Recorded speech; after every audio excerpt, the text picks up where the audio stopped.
Nós queremos saudar a todos com a graça e a paz do nosso bom Deus. Amém, queridos? Mais uma vez eu quero externar a nossa gratidão a Deus pela oportunidade de estar com essa amada igreja do Senhor. Como falamos pela manhã, essa é uma igreja onde eu tive a oportunidade, neste altar, meus filhos foram batizados neste altar, eu fui ordenado neste altar. Eu tive a oportunidade de impetrar a primeira bênção à vida da igreja. E lembro-me que, na ocasião, a igreja que me foi concedida para que eu tivesse a oportunidade de impetrar a bênção foi a vida da minha família, que é a minha primeira igreja, né? E concomitantemente a vida da quarta igreja naquela ocasião. Por isso, a quarta igreja, nós temos um laço de amor, de gratidão, um laço de amizade já há algum tempo, e aprova o Senhor nos conduzir para essa etapa da história desta igreja, um momento tão importante e relevante para cada um de nós. Mas sem mais demora, agora a família ficou completa. Eu costumo dizer, eu disse pela manhã, Deus é bom, Deus foi muito bom comigo. Aí me permitam usar uma expressão não tão gramaticalmente correta, mas Deus foi muito mais melhor de bom com o Igor, meu genro. Olha para ali, menino bom, mas Deus foi bom com ele, muito mais melhor de bom. Deus abençoe. O meu genro está nos acompanhando também hoje. Hoje a família está completa, tá? A Giane, o Alain, a Riane, Chloe, né? O Igor, Geonícia, nossa sogra. Sogra é bênção de Deus na vida de pastor também, gente. Depois, um dia, vocês vão conhecer a minha história com a minha sogra. Não é não, Gel? Uma história bacana. E é uma alegria, mais uma vez, poder estar com vocês. Eu quero, sem mais demora, portanto, convidar você a abrir a palavra do Senhor no livro de Lamentações, capítulo 3. Livro de Lamentações, capítulo 3. Vamos ler apenas um versículo, mas mantenha a sua Bíblia aberta no capítulo 3, porque nós vamos caminhar na leitura desse texto. Eu quero otimizar o tempo, aproveitar melhor o tempo e fazer apenas uma leitura, mas vamos recorrer a todo o texto de Lamentações, capítulo 3. Então, livro de Lamentações, capítulo 3. E esses dias eu tive uma oportunidade, alguém encaminhou a pregação de algum pastor para que eu avaliasse, e a mensagem que eu recebi na rede social foi: pastor, dá uma olhada nessa pregação e diga o que é que o senhor acha. Aí eu escutei a pregação, fiz as minhas colocações, as minhas observações, mas eu lembro-me que aquele pastor ele fez uma citação acerca de um livro que se chama O Elogio da Loucura, Elogio à Loucura, de Erasmo de Roterdã. E porque ele fez aquela citação, eu me dei o trabalho de ir atrás desse livro, de ler um pouco esse livro. E na leitura desse livro, Erasmo de Roterdã, que vai fazer, ele defendia a liberdade humana. Lutero vai contrapor a sua ideia, escrevendo um tratado teológico, falando que essa liberdade humana defendida por Erasmo não era bem assim. E surgiu então um livro que é traduzido, pelo menos em português, que se chama Nascido Escravo. Mas o fato, voltando para o livro de O Elogio da Loucura, ele vai personificar a loucura. Não sei se alguns dos irmãos já se deram a oportunidade de ler esse livro.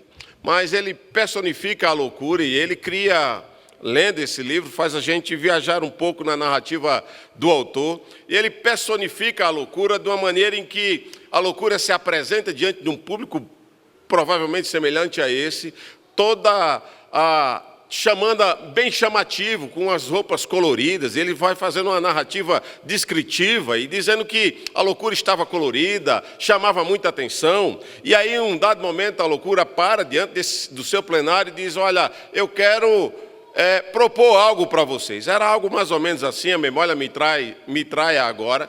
Mas ele diz: eu quero propor, a loucura dizia assim ao seu plenário: eu quero propor algo a vocês. Eu quero que vocês me deem a atenção nessa hora. E aí diz a narrativa lá do Elogio à Loucura, eu quero que vocês me deem atenção nesta hora. E aí ele continua dizendo, aí a loucura continua dizendo, mas eu não quero essa atenção que vocês costumeiramente dá aos textos sagrados, nos momentos em que eles são expostos nos seus templos religiosos. Eu não quero essa atenção. Eu quero aquela outra atenção que você dá aos palhaços na rua. Eu quero aquela outra atenção que você dá àqueles momentos de entretenimento e de piada que os palhaços nas ruas, os artistas promovem para vocês. Eu quero essa atenção. E quando nós olhamos para essa história, me chamou a atenção porque o meu desejo para a vida da Quarta Igreja nessa noite é que você dê a atenção, não aquela atenção de alguém que frequenta um culto público, um templo religioso, mas eu quero aquela atenção que você se debruça, que você investe o seu tempo, aquela atenção para aquilo que Deus tem a falar ao nosso coração nessa noite. Eu quero aquela atenção especial que você dedica quando vai assistir uma partida de futebol. Aquela atenção especial daquele tempo que você dedica para seguir aqueles digitais influencers que você dedica tanto tempo ouvindo as falas dele, uma após a outra, seguindo quadro a quadro, ouvindo eu costumo chamar, toda aquela cultura inútil. Eu quero essa atenção que você dedica no seu coração muitas vezes para essas coisas, para aquilo que Deus há de falar ao seu coração, para a vida de todo aquele que crê nessa hora. Por isso, antes de ler, eu quero convidar você a orar a Deus. Eu quero convidar você a pedir a Deus, porque o que muda o meu coração, o que muda o seu coração, não é o quanto você ler a Bíblia. O que muda o seu coração é o quanto você decide viver daquilo que você lê. Isso é o que vai mudar o nosso coração. Eu quero convidar você a orar a Deus, porque a nossa oração deve ser: Senhor, ilumina. Portanto, a oração que o apóstolo Paulo faz à carta aos Efésios, quando ele diz: Senhor, ilumina os olhos do meu coração para que eu compreenda a riqueza do teu chamamento.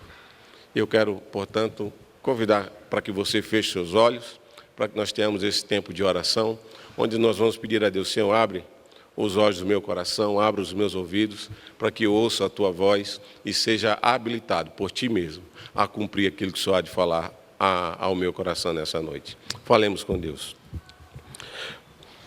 Pai eterno, Deus bendito, nós nos quedamos diante do Senhor. O Senhor, ó Deus, conhece a necessidade pessoal de cada um. Sabe as lutas, as dificuldades, os percalços, os obstáculos que cada um precisa superar na sua presente existência. Nós carecemos da tua intervenção sobrenatural nessa noite. Pedimos que o Senhor ilumine os nossos olhos, os olhos do nosso coração, abra os nossos ouvidos e nos habilite, ó Deus, pela ação exclusiva do teu Espírito, não só entender o teu Evangelho, mas nos dar a coragem, a ousadia de viver por esse Evangelho. Nós carecemos do Senhor. Precisamos da tua intervenção sobre as nossas vidas. É o que nós te pedimos nesse instante bendito. Em nome de Jesus. Amém, Senhor. Amém. Lamentações, capítulo 3, verso número 21. E mantenha o capítulo 3 aberto aí,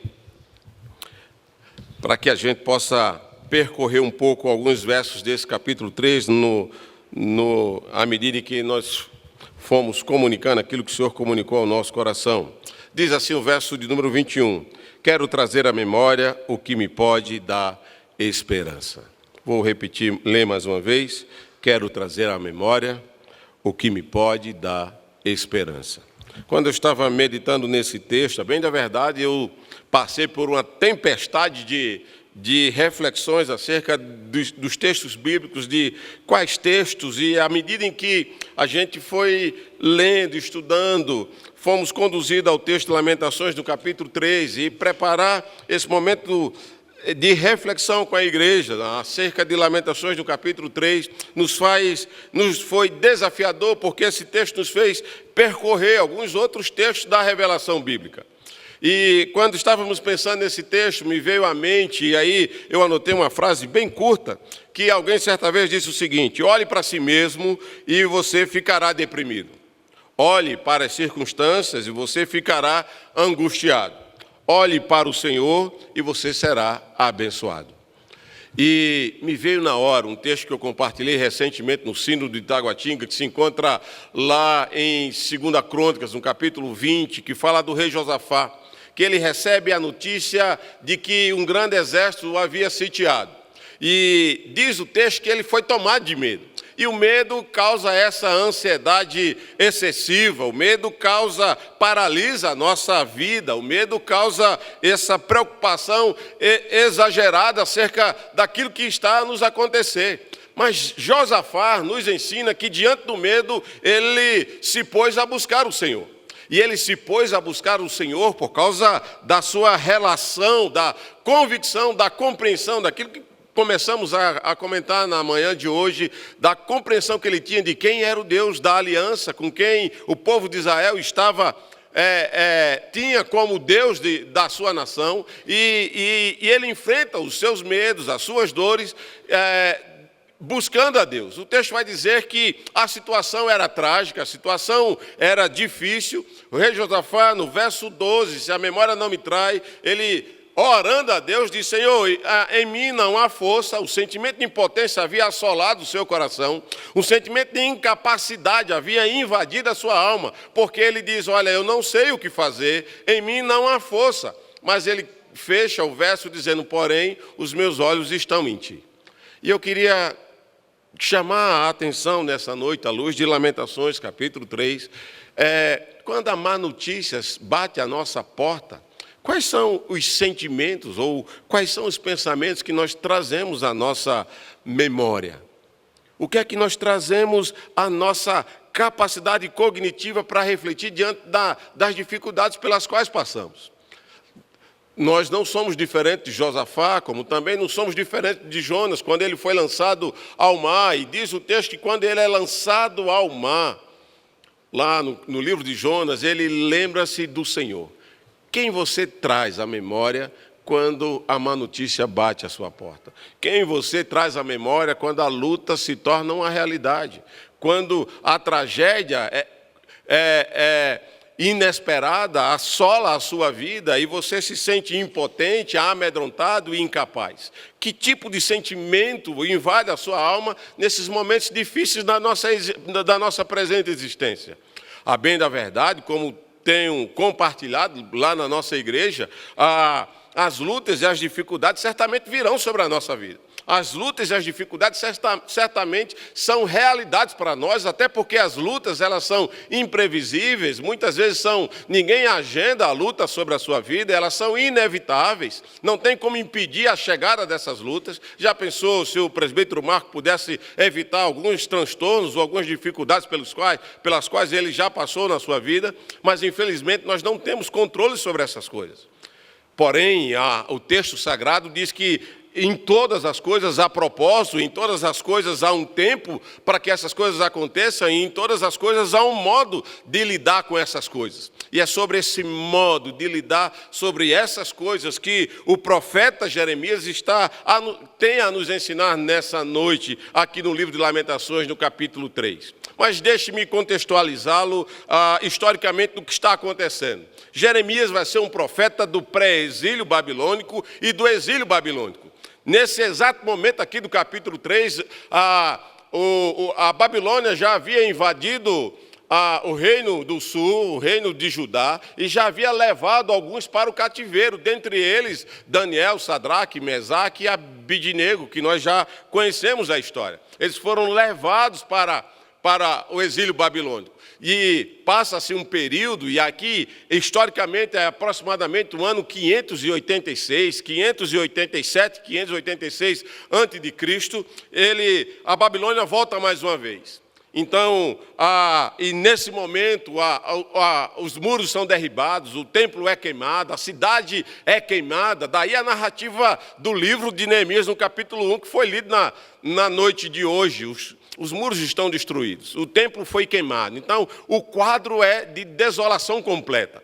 E a gente percebe isso na narrativa que Neemias coloca aqui no próprio capítulo 3. O livro de Jeremias.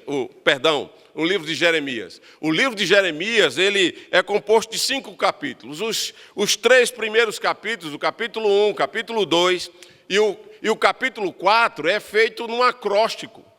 E ele pega o alfabeto hebraico de 22 letras e para cada verso, então, cada capítulo desse, depois você observa, você vai perceber que cada capítulo desse é constituído de 22 versos, onde a inicial de cada verso do texto original começa com uma letra do alfabeto hebraico.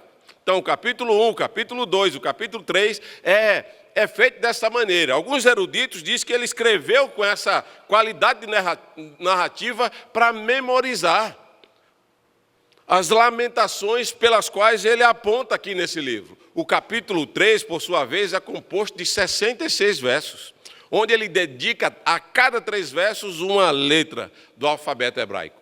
Então, o ano é de 1586, aproximadamente, como já falamos. O quadro é aterrador, é amedrontador, é terrível, e ele, portanto, faz 4 lamentações, e o último capítulo ele faz uma oração final, chamando a atenção do que está acontecendo na sua narrativa. Deus, através desse livro de lamentações, apresenta para você, para cada um de nós, nos ensina, através do profeta Jeremias, como nós devemos lidar quando a dor se torna uma realidade na nossa vida. Como nós devemos lidar, quais são as nossas posturas, o que devemos trazer à memória quando a dificuldade se torna uma realidade para cada um de nós. E eu repito para você, essa dificuldade vai chegar para todos nós. Ela chega a todos nós. E quando nós pensamos isso, nós vamos entender esse livro dentro dessa perspectiva bíblica, dentro da teologia bíblica, dentro da história da redenção, a que pertence essa revelação sagrada do livro de Lamentações, no capítulo 3, nós vamos perceber que o que Deus está inspirando a Jeremias para que esse texto chegasse até nós, é para que nós compreendêssemos que no mundo aí fora, Deus se relaciona numa categoria totalmente diferente da maneira como ele se relaciona com o povo da aliança. Esse texto está falando da relação que Deus tem com o povo da aliança. Ele está trazendo à memória a ideia da aliança que foi estabelecida lá em Deuteronômio 28. E se os irmãos perceberem essa realidade e facilita a nossa interpretação do texto, nós vamos compreender que o livro de Deuteronômio é o livro do Pentateuco, o conjunto de livros do Pentateuco, ele prepara-nos para a compreensão de toda a revelação progressiva, adaptável, que vai se decorrer em todo o Novo Testamento, da revelação bíblica. Então, o que acontece? Depois dos livros do Pentateuco, até o último livro do Antigo Testamento, que é o livro de Esté, Neemias e Esdras, e os profetas Malaquias, Zacarias e Abacuque. Então, esses 6 livros vão compor o final, os últimos livros. O que acontece? Toda essa narrativa, a título de instrução para a igreja, toda essa narrativa nada mais é do que o cumprimento do Deus da aliança que Deus estabeleceu com Moisés, com o povo da aliança, lá em Deuteronômio 28. O tempo não nos permite olhar esses detalhes, mas o que Deuteronômio 28 vai nos ensinar, lá no verso 45 a 49, é que Deus diz: olha, no dia que vocês me desobedecerem, eu trarei outras nações, de outras línguas que vocês não conhecem, e eles levarão vocês para o cativeiro. É assim que Deus se relaciona com o povo da aliança. E quando a gente estuda teologia bíblica, por exemplo, a gente compreende que a relação que nós temos com Deus é uma relação de bênção e de maldição. Todos nós passamos por esse tipo de relação. Quando há obediência, há bênção. Quando há desobediência, há maldições. E não é para o nosso castigo, como diz Levítico 26, mas é para que nós possamos retornar e começar de novo. E é o que eu quero apresentar para vocês nessa noite, no livro de Lamentações, no capítulo 3, a partir do verso 21. O verso 21 diz assim: eu quero trazer à memória aquilo que me dá esperança. Na hora da dor, da dificuldade, da má notícia, quando a fatalidade se torna uma realidade, com que nós alimentamos a nossa memória? O que é que nós trazemos à nossa mente para nos dar esperança? E nós vamos perceber o quadro aterrador, amedrontador do livro de Lamentações, porque se os irmãos olharem para o verso 1, olha para o verso 1 como é que ele diz. Ele diz assim: eu sou o homem que viu a aflição pela vara do furor de Deus.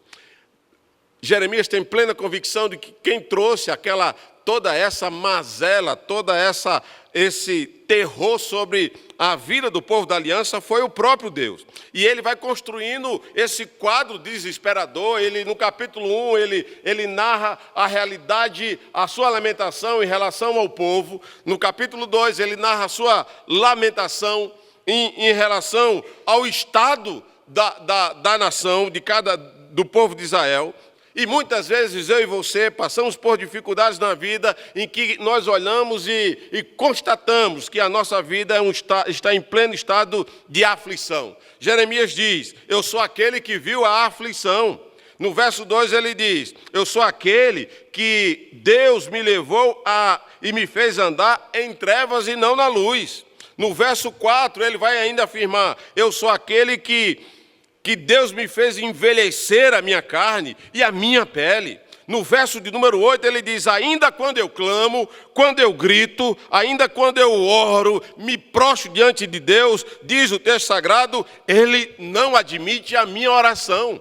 Tem momento na minha vida, na sua vida, nas nossas vidas, que o sentimento que nos invade é de total aflição. O sentimento que toma conta da nossa alma, que estrangula e gera angústia na nossa existência, é de completas trevas, é de completa abandono. O sentimento é que a gente tem orado, tem pedido, e parece, como diz a canção, que o céu se torna de bronze. A oração não passa, nada acontece. Parece-nos que Deus não admite a nossa oração. No verso 9, ele ainda diz que esse mesmo Deus da aliança fechou os seus caminhos. Os caminhos estão fechados. Se eu tento uma solução, não dá certo. Tento aquela outra solução, também não dá certo. No verso de número 13, ele vai dizer que esse mesmo Deus fez com que fez com que me entrasse no coração flechas da sua aljava. E o verso anterior diz que Deus armou as flechas e atirou contra ele. Esse era o sentimento que Jeremias estava vivenciando. No verso 14 ele vai falar ainda, fui objeto de escárnio. Deus me fartou-me de amargura, diz o verso 15. Me cobriu de cinza, diz o verso 16. O verso 17 ele acrescenta e diz ainda, afastou a paz da minha alma, esqueci-me do bem. E aí o 18, eu quero convidar a igreja para ler, vamos ler o verso 18. Então, disse eu, como também a minha esperança no Senhor. Você já passou por um momento assim? Onde você olha e diz assim, agora eu não dou conta de mais nada, já pereceu a minha glória e até a minha esperança no Senhor. Quando todas as circunstâncias concorrem contra você, quando todas a história, parece que há uma orquestra, há um orquestramento que se faz contra a sua vida, contra os seus planos, contra os seus propósitos. Parece que o mundo ficou de ponta cabeça, as coisas estão indo de mal a pior, as coisas fogem do seu controle. Você já passou por esse sentimento onde a própria esperança se esvai? E aí o texto nos ensina, o texto sagrado nos ensina que diante desse quadro, que é chamado pelos eruditos como cânticos de fúnebres, um profeta chorão, que está cantando cânticos fúnebres de um quadro de luto, um quadro de desespero, de trevas existenciais, diante de toda essa agonia da vida, ele se prostra diante de Deus e diz, mas eu quero trazer à memória o que me pode dar esperança. E o que nós aprendemos nesse texto, à luz do profeta Jeremias, que o que nos dá esperança, e o que nos faz crer quanto à própria esperança. Eu lembro-me agora do apóstolo Paulo, o Espírito de Deus, inspirando o apóstolo Paulo, escrevendo a carta aos Romanos, faz com que o apóstolo traga à memória da igreja em Roma a fé de Abraão. E diz lá no capítulo 4 que Abraão creu contra a esperança. Não levou em consideração a sua idade já avançada, a idade avançada de Sara, possivelmente já na menopausa, estéril, sem nenhuma possibilidade de ter filho, mas o texto sagrado diz, ele não levou em consideração nenhuma dessas circunstâncias, porque, diz o texto, antes não duvidou, mas ele creu que Deus era poderoso para cumprir aquilo que prometera. Quando nós trazemos à memória quem é o Deus, Charles, que nós servimos, eu trago à memória a minha real esperança. E a minha esperança não está nas circunstâncias, por pior que sejam essas circunstâncias. Eu tenho plena convicção de quem está comigo. Amém, querido? E aí, o texto sagrado nos ensina que quando a dificuldade chega, a luta se torna realidade, nós a enfrentamos e resgatamos a nossa esperança, reconhecendo alguns aspectos ou alguns atributos de Deus. Primeiro, a misericórdia de Deus é a causa de não sermos consumidos. A minha esperança é restaurada.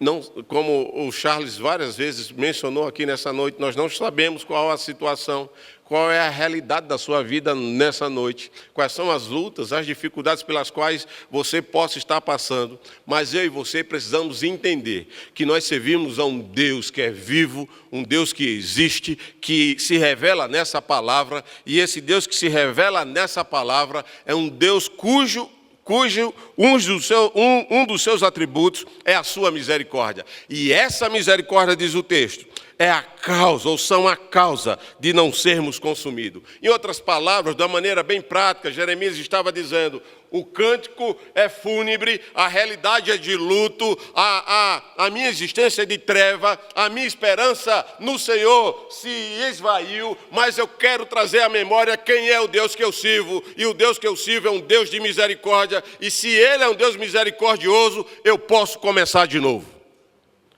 Porque essa misericórdia se renova a cada manhã. É essa a ideia do que o texto está nos ensinando, queridos, por pior que seja as nossas realidades existenciais e individuais de cada um de nós aqui nesta noite. Nós servimos a um Deus que é misericordioso e a cada manhã, quando o sol desponta no horizonte, nós temos a oportunidade, diante desse Deus santo e misericordioso, de começarmos de novo. Você pode começar de novo nessa noite, como disse o presbítero Charles. Você pode sair daqui imbuído e tendo a certeza que o quadro pode ser difícil, mas há esperança para você, porque o Deus que você serve é um Deus de misericórdia. Mas não somente isso, diz o texto. Um outro atributo de Deus que nos ensina a enfrentar as dores e as adversidades pelas quais passamos, não é só o atributo da misericórdia de Deus, que a gente poderia descrever essa misericórdia temporária, uma misericórdia eterna, diante das características da misericórdia de Deus, mas eu quero convidá-lo ainda a enxergar um outro atributo de Deus, que é a sua fidelidade. Diz o verso de número 23.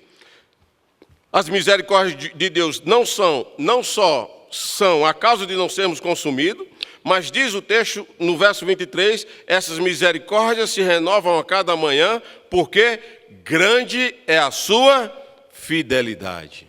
Eu gosto desse atributo de Deus de fidelidade, porque diferentemente do que muitas vezes nós compreendemos e abstraímos, a fidelidade de Deus não é para conosco. A fidelidade de Deus é para com Ele mesmo, porque Ele é fiel a Ele. Ele vai cuidar de cada um de nós.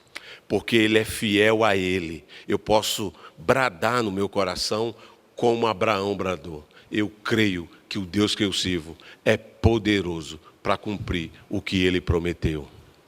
É essa fidelidade que me impulsiona a resgatar e trazer à memória o que me dá esperança. O que me dá esperança não são as circunstâncias, não é a possibilidade de uma vida melhor. O que me dá esperança é a misericórdia de Deus que se renova sobre a minha vida todos os dias. O que me dá esperança é a certeza de que eu sirvo a um Deus que é fiel e a sua fidelidade a Ele jamais me abandonará. Amém, querido? Uma outra verdade que o texto nos ensina, que eu gostaria de deixar para nós, de um outro atributo de Deus que está presente no texto, que a ele descreve, é grande a sua fidelidade, porque a minha porção é o Senhor, diz a minha alma, porquanto me esperarei nele. Então não há a luta que porventura sobrevenha sobre a minha vida. E alguns irmãos aqui, principalmente os presbíteros, estavam aqui na quarta igreja em dezembro do ano passado, quando fomos eleitos aqui como presidente do presbitério de Taguatinga. Terminou a reunião, a reunião onde a gente foi eleito, fui para casa, me preparando para a atividade do presbitério, que se desenvolver na reunião ordinária. Recebi uma ligação por volta de umas 23h50, meia-noite, mais ou menos, um pouco mais da meia-noite, que acredito eu, já tinha passado das 23h50, saí daqui, já era bem tarde, e era a minha cunhada me ligando. Naquela ligação que eu recebi, eu caí em pranto, caí em choro na hora da ligação, fiquei embaixo lá em casa, a família já estava dormindo. O Alan, no dia seguinte, falou: pai, eu vi o senhor chorando, o que foi que houve? Naquela ocasião, eu recebi a notícia, a triste notícia, que o meu sobrinho havia assassinado o meu irmão. E a má notícia chegou e bateu na minha porta. Chegou a minha vez de sofrer o luto. Chegou a minha vez de enfrentar a dificuldade. A tragédia se instalou na minha família. Meu único irmão, somos dois, éramos dois. Agora só sou eu da minha família vivo. Meus pais já faleceram no Senhor.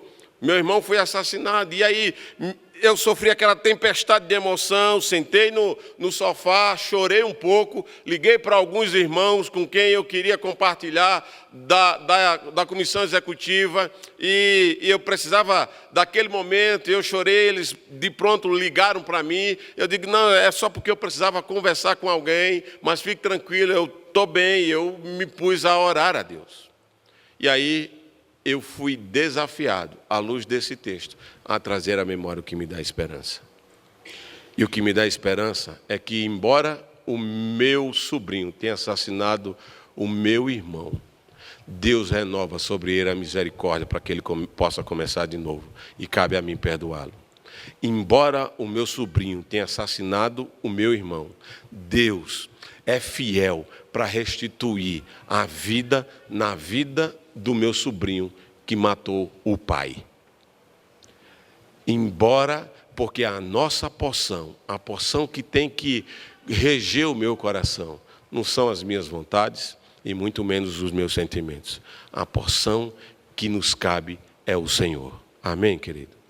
Mas um outro atributo que o texto revela, de que nos fortalece e nos traz esperança, é que a gente precisa trazer à memória quem Deus é, e quem Deus é um Deus misericordioso, é um Deus fiel, mas o texto diz que Deus é um Deus bondoso. Olha o que diz o verso de número 25.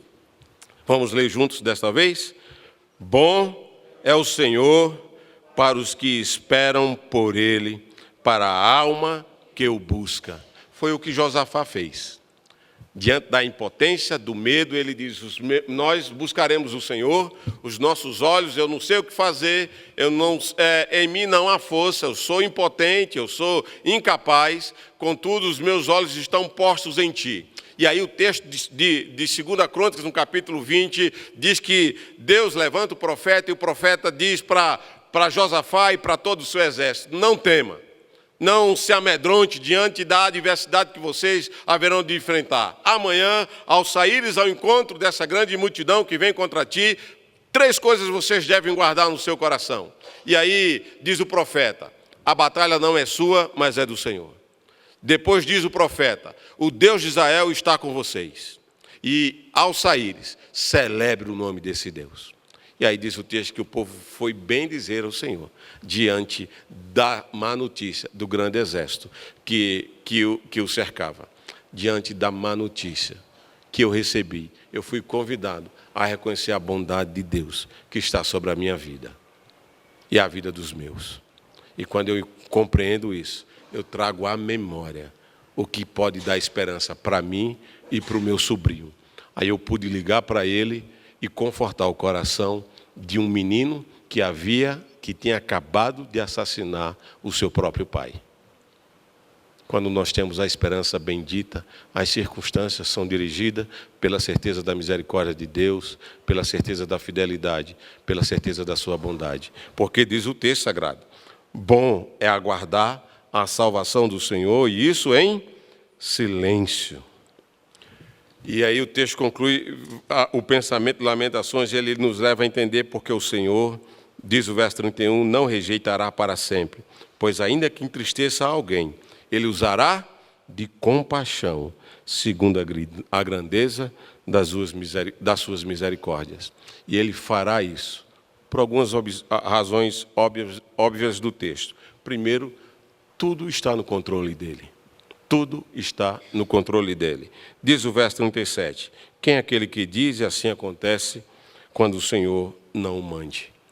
Queridos, esse texto é revelador, e quando eu olho para a história da tragédia da família do meu irmão, para a tragédia da minha família ao perder o meu irmão, eu lembro-me que uma das falas que eu falei para o meu sobrinho e falei para a minha cunhada foi, olha, isso não era para acontecer.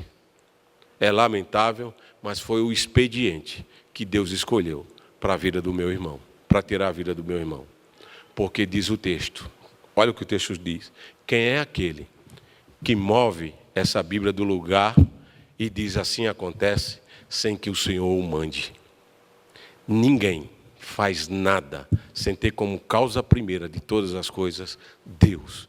Deus tem seus infinitos propósitos, que muitas vezes eu não entendo, eu não compreendo, e por muitas e muitas vezes eu não aceito. Mas Ele é o Deus que é bondoso, é misericordioso e é fiel para conosco. E aí o texto diz, se você quer se queixar de alguma coisa, queixe-se dos seus próprios pecados. Não é o que diz o verso de número 39? Por que, pois, se queixa o homem vivente? Queixe-se cada um de seus próprios pecados. Diante da má notícia, nós precisamos nos quedar, como Neemias se quedou. Como é que está Jerusalém? Os muros estão derribados, o templo está queimado. Ele diz, Senhor, Tu és Deus grande e temível, e Ele traz à memória a aliança. Mas o Senhor disse, na Tua aliança, lá em Deuteronômio 28, se o Teu povo se arrepender e Te buscar, se o Teu povo orar, se o Teu povo se voltar para Ti, Tu ouvirás lá do céu. O Senhor ouvirá lá do céu. Salomão vai, mais uma vez, trazer essa aliança à memória do povo, para que o povo tenha essa consciência, que por mais difícil e atribulada que seja a nossa presente existência, nós servimos a um Deus de aliança, que é fiel a Ele mesmo, que é bondoso, que é misericordioso, que se nós nos quedarmos diante dEle, e aí o texto diz, esquadrim, portanto, o seu coração, esquadrim, portanto, o seu caminho, diz o verso 40, provemo-lo e voltemos ao Senhor. E se nós nos voltarmos ao Senhor, o texto sagrado nos aponta essa certeza bendita. Nós restauramos a nossa esperança. Por isso que Jeremias vai dizer, eu quero trazer à memória o que me pode dar esperança. Eu concluo chamando a atenção para a oração final de Neemias no capítulo 5. No capítulo 5 ele diz, lembra-te, Senhor, no verso 1, lembra-te, Senhor, do que nos tem sucedido. Considere e olha para o nosso sofrimento, o nosso opróbrio. No verso 5 diz, os nossos perseguidores estão sobre os nossos pescoços. Estamos exaustos, estamos cansados.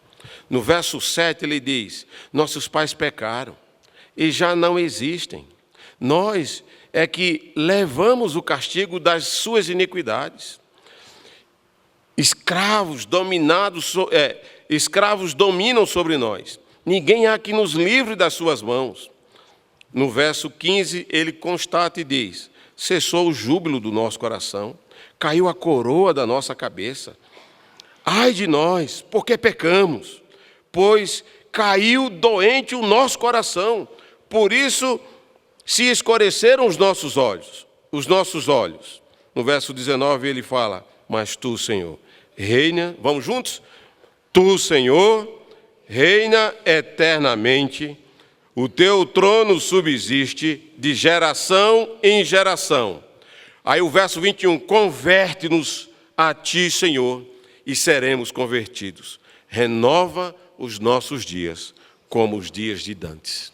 E aí, queridos, o texto da revelação bíblica, lá em Daniel, no capítulo 7, diz que, no capítulo 9, Diz que Daniel, lendo a palavra do profeta Jeremias, que Jeremias havia predito no capítulo 29 do texto de Jeremias, diz que Deus diz, olha, vocês passarão 70 anos de desolação. Mas aí Deus diz assim, mas assim que se cumprir os 70 anos da desolação, a minha boa palavra se cumprirá sobre vocês. Aí o verso 11 diz, porque eu sei que pensamento tenho a vosso respeito. Pensamento de paz e não de mal, para dar os fins que desejais. E aí ele continua, portanto, buscar-me-eis e me achareis quando me buscardes de todo o vosso coração. E eu serei achado de vós, diz o texto, e farei mudar a vossa sorte. Quando nós reconhecemos e nos relacionamos com esse Deus da aliança, por pior que seja a nossa existência, eu vou trazer à memória o que me dá esperança. A misericórdia dele, a sua fidelidade e a sua bondade certamente me seguirão todos os dias. Todos os dias. E aí eu vou reconhecer as minhas faltas e dizer, Deus, converte-me e serei convertido. E restaura os meus dias como os dias de dantes. E aí o texto diz, se Deus restaurar a nossa sorte, a gente fica como quem sonha. As pessoas ouvirão falar de nós e dirão, grandes coisas tem feito o Senhor por eles. Se Deus restaurar a nossa sorte, nós reconheceremos o Deus que está conosco e aí vamos reafirmar grandes coisas Deus tem feito por nós. E aí eu fico alegre e junto-me ao presbítero Charles quando ele diz, eu estou alegre ao ver a igreja cheia. É bom ver a igreja cheia. A gente vê a bondade de Deus sobre nós, apesar de nós. E quando Deus restaura a nossa sorte, ainda que a gente passe por momentos de sequidão, como há torrentes no Negueb, Deus visita a nossa história, de sorte que ainda que seja com choro, como falei pela manhã, ainda que seja com lágrimas, o Senhor que muda a nossa sorte, que se torna e se deixa ser achado por cada um de nós, fará com que voltemos trazendo os nossos feixes. Que você nessa noite possa orar a Deus, Senhor, converte-me a Ti e serei convertido. Restaura-me os dias como os dias de dantes, porque eu trago à minha memória a causa, aquilo que me dá a esperança, e é a Tua misericórdia, a Tua fidelidade e a Tua bondade que está sobre mim. Amém, queridos? Vamos orar ao Senhor. Feche os seus olhos.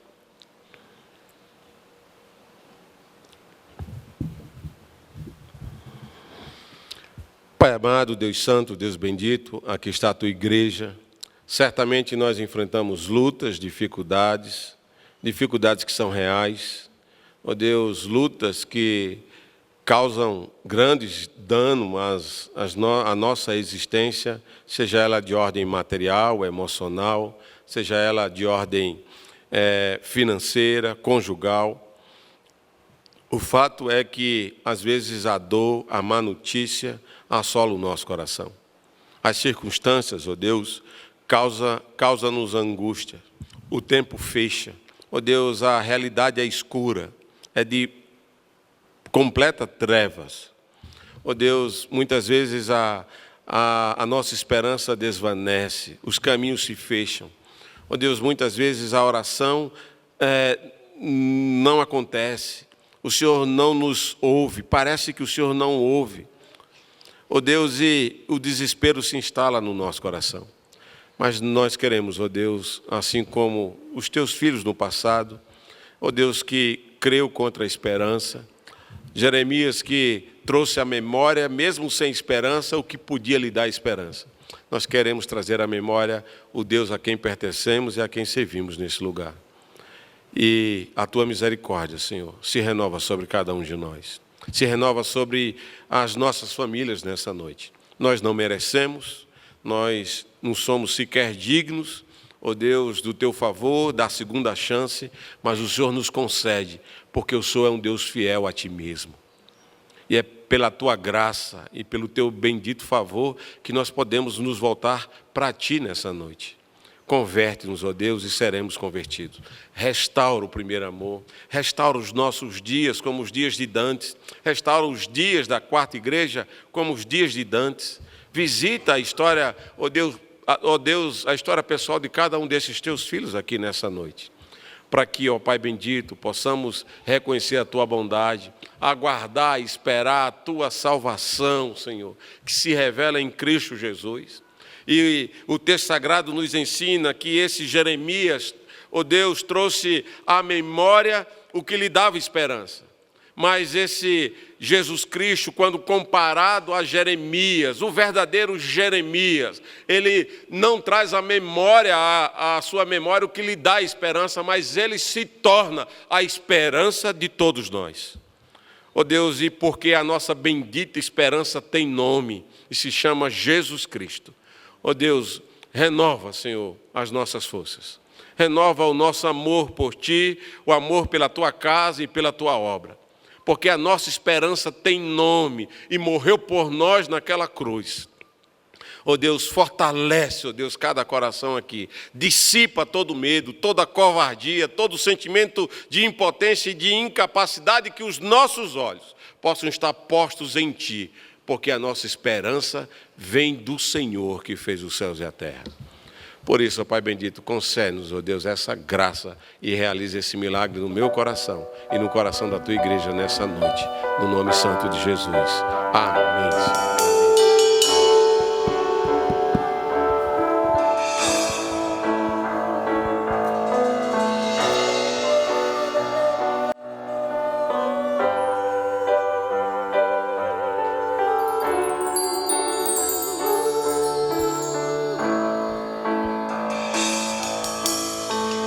Tu és a minha luz, a minha salvação, e a Ti me renderei.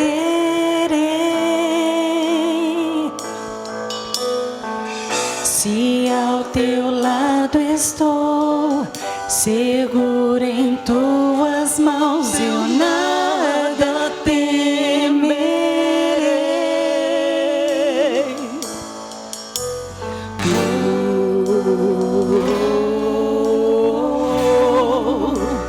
Tu és santo, ó Senhor.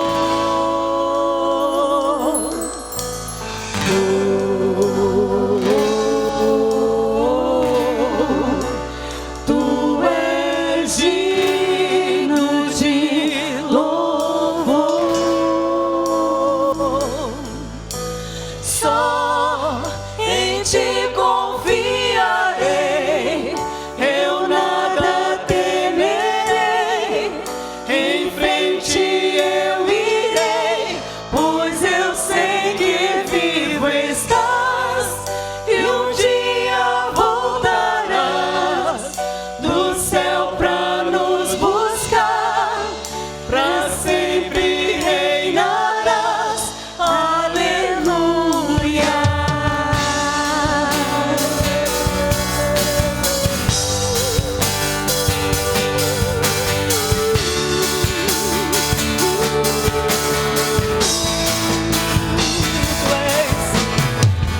Tu és a minha luz, a minha salvação, e a Ti me renderei.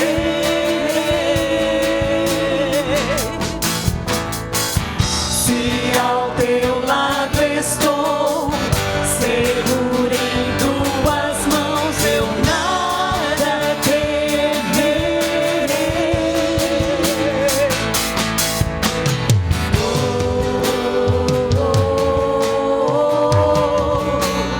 Tu és santo,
Vem, traz a paz,